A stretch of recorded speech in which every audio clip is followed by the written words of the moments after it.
"You're disgusting," my father muttered across the dinner table. Not even a twitch of regret. He didn't care that everyone turned to stare at me. Didn't care that my hands trembled. "This so-called career of yours," he continued louder now, "is a disgrace to this family." And just like that, after 29 years of biting my tongue, of tucking my ambitions beneath politeness, I breathed. I stood, slid the chair back into place, locked eyes with him. "You're right," I said. "I don't belong here." And I walked out of that house. Out of their world. No slamming doors. No chaos.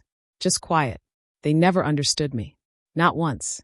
Since I was 12 and built my first app, I knew where I was going. But to them, tech was nonsense. My father wanted doctors, attorneys, people with crisp suits and polished handshakes. Not a coder. Not someone in hoodies making money off computers. He never said he was proud. Not when I sold my third company. Not when I closed one deal that earned more than his entire 2-decade career. He just stared, like the success was stained. Like I was stained. But I still showed up. Birthdays. Holidays. Reunions. I kept trying. Until my sister got sick. Stage 4 liver cancer. Sudden. Rapid. No one called. I found out through a cousin's Facebook post.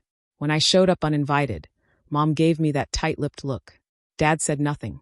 My sister, Anna, smiled faintly from the bed. We hadn't talked in years.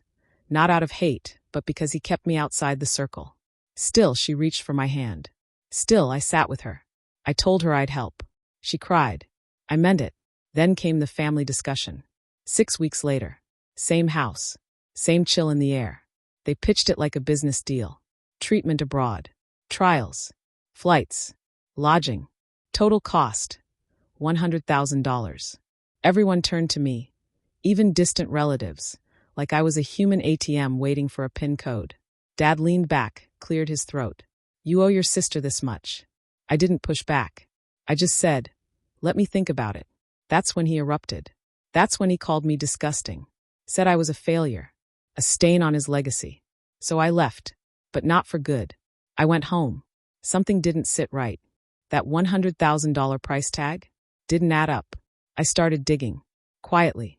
Called the hospital. Messaged an old finance friend. Even reached out to the doctor overseeing the trial. And then I saw it. The invoice sent to Dad had an extra line.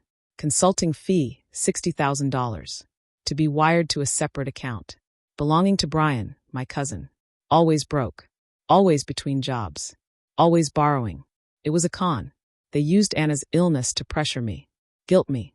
Bleed me dry. And something inside me broke. But not in rage. In focus. So I made my move. I called Anna privately. Told her I'd cover it all. Every penny. But directly through the hospital. No family. No middlemen. She cried again. This time she asked why. I said, "Because you're the only one who ever just wanted my presence, not my wallet." Then I called Brian. Told him I knew. Told him the IRS would know too unless he returned every dollar he ever stole. Because I had the proof, every transfer, every false promise. He stammered. Begged. I gave him a week. Then I composed the email. Subject, family meeting. Attached screenshots. The fake invoice. The consulting fee. The chats between Dad and Brian planning to split the money. I hit send. To everyone.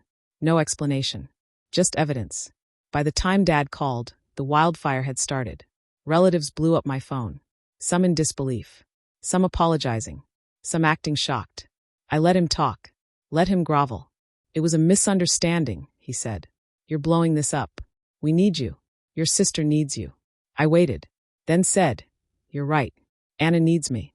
And she already has my help. But you need cash. And you called me disgusting.